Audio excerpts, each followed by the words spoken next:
Today, we will discuss the list of constitutional bodies in India with articles. First one is Attorney General of India, जो कि आता है article 76 के under. Second is CAG, जो कि आता है 148 आर्टिकल के under. Third is advocate general of India, जो आता है 165 आर्टिकल के अंडर. फिर है स्टेट फाइनेंस कमीशन और इसका आर्टिकल है 243(1)(I).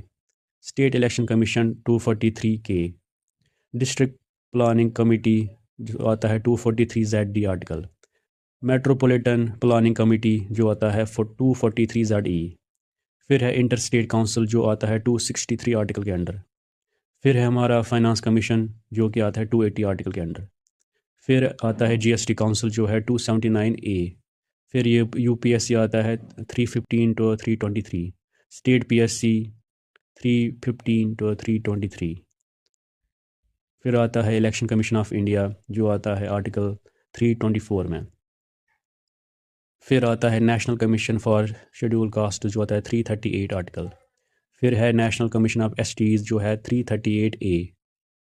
National commission for backward classes जो है 338B के अंडर.